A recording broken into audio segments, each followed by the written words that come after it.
खुलुमबाय दिनैनि NBN नि रादाबखौ फरायदों जारिमिन बरगयारिया दिनैनि गाहाय रादाबफोराव दङ CITआव IAS आरो ACS नि सायाव मावबादा खुंदों बाक्सायाव मैदेरनि उदखार गोबां आबाद फोथाराव खहा खालामदों एन्टि ससियेल हाबाफोरनि थाखाय चिराङाव गोख्रों राहा आरो चिरांनि बल्लामगुरियाव लामा जाब्रबथाय सोमजिदों दानिया फैदो आबुं रादाबाव कक्राझार सहरनि साखाथि बालागावआव थानाय CITआव शनिबाराव सानसेनि मेहेरगोनां हाबाफारिनि गेजेरजों UPSC आरो APS आनजादाव माबोरै गावखौ जाफुंसार जानो हायो बेनि थाखाय बेंखन सावराय जथुम खुंफुंनाय जायो गुवाहाटीनि एसिभार्स पइन्टनि बानजायनायाव कक्राझार CITनि पद्मश्री मदाराम ब्रह्म सावराय जथुम नबलाङाव खुंफुंनाय फुंबिलिनि 10:30 रिंगायाव खुंफुंनाय बेंखन सावराय जथुमखौ आलारि बाथि फोजोंनानै बेखेवनानै होयो BTEDनि IGP अनुराग आगराला हादोरनि जौसिन थाखोनि आनजाद UPSC आरो APSC आनजादाव माबोरै जाफुंसार जानो हायो बिनि बागै BTEDनि IGP अनुराग आगराला बेसेन गोसा बिबुंथि लाखियो Ofteners had mathematics and physics, so none of the question was beyond the books. Like IITs, that you will not find any question. They will prepare the question. So that is a good thing. So that's what I was saying. They require diligence and understanding and practice. You can all practice and then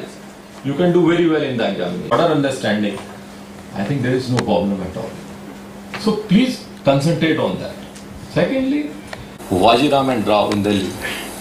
their notes used to be very good, in fact, those of you who are interested, of course, they will get. But for their self-study, for having a basic understanding of the subjects, you can get a note, a set of notes from Jawahar Depot, and they will guide you also. The best part is IAS आरो ACS आनजादाव माबोरै जाफुंसार जानो हायो बे आयदाजों लोब्बा लाखिनानै खुंफुंनाय बेंखन सावरायमेल हाबाफारियाव UPSC आरो APSC आनजादनि थाखाय खौरां बिलाइ फरायनाय अल्टारनेटिभ खालामनाय फिननाय लिरनायनि कौशल गेदेर सुबुंनि सुबुंथि दाफुंनाय आयदानि सायाव गुवारै सावरायलायनाय जायो मख'नाय जायोदि सानसेनि हाबाफारिजों CITआव शनिबाराव खुंफुंनाय UPSC आरो APSC आनजादनि ओरिएन्टेसन हाबाफारियाव कक्राझार जिल्ला एबसुनि गाहाय नेहाथारि सोमदोन ब्रह्मजों लोगोसे CIT फसंथाननि फरायसाफोर आरो गुबुन फरायसालिमानि फरायसा फरायसुलिफ्राबो बाहागो लायो এই অঞ্চলৰ যে আমাৰ যে শিক্ষাৰ যে পাৰ্সেন্টেজ হিচাপে গতি অসমত যদি আমি চাবলৈ যাই বহুত পিছপৰা এটা তো আমি আমাৰ ছাত্ৰ ছাত্ৰীসকলে আজি ইয়াত যিখিনি ইয়াত বিভিন্ন বিদ্যালয়ৰ পৰা ইয়াত আহি পেলাই যে ইয়াত অংশগ্ৰহণ কৰিছে হেতু আমি অনুৰোধ কৰিব বিচাৰিছো যে আপোনালোকে আজি ইয়াত যিখিনি ইয়াত বেসিক ইয়াত UPSC বা APSC কাৰণে ইয়াত ওৰিয়েন্টেশন প্ৰগ্ৰাম লোৱা হৈছে আমি ভাবিছো এইখিনি এদিনৰ মানে এটা সাফিসিয়েন্ট নহয় তো তথাপিও আপোনালোকে এটা বেসিক যিখিনি নলেজ সেইখিনিটো এই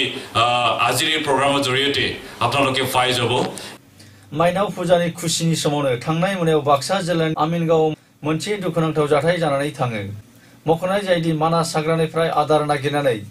हाग्रा ओनसोलनिफ्राय सुबुं थानाय ओनसोलफोराव ओंखारबोनाय मा बाजिनिबो गोबांसिन मैदेरनि हानजाया बाक्सा जिल्लानि भारत भुटान सिमना ओनसोलजों नांजाबनानै थानाय गामिफोर फारियै नवबस्ति अदालगुरि जफांग आमिनगाव सनाजुलि बरखाजुलि आरो सुबुनखाता ओनसोलाव माइ आबादफोरखौ गाज्रि खहा खालामलाङो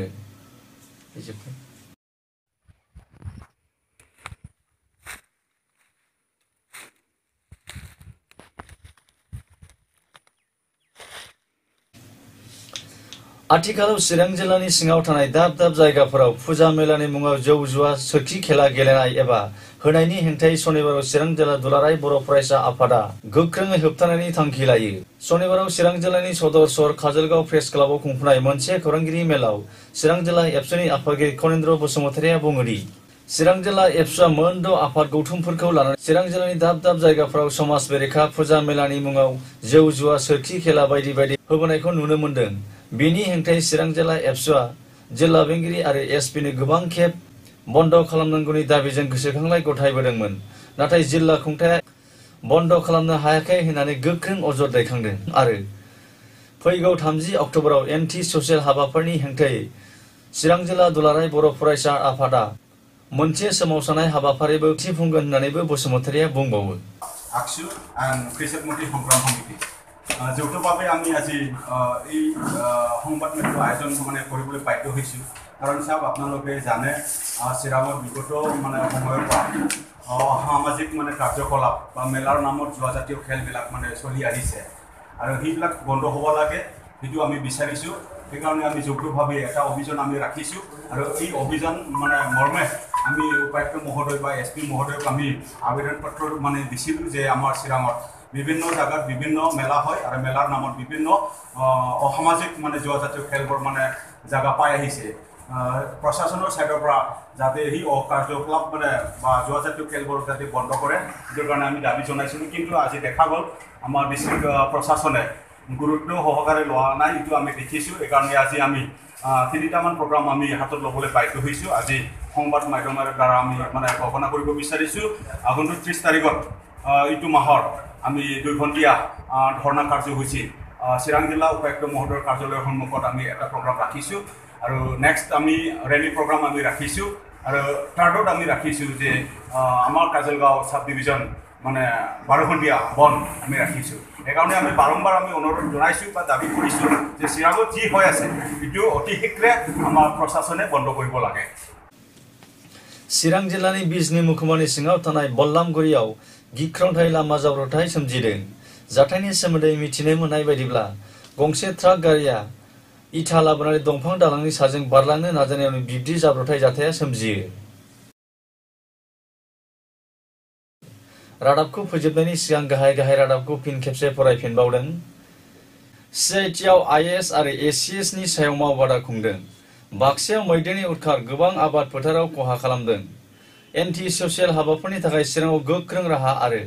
चिरांनि बल्लामगुरियाव लामा जाब्रबथाय सोमजिदों बेजों लोगोसे जोंनि दिनै रादाबा एसेनोसै गोजोन्थों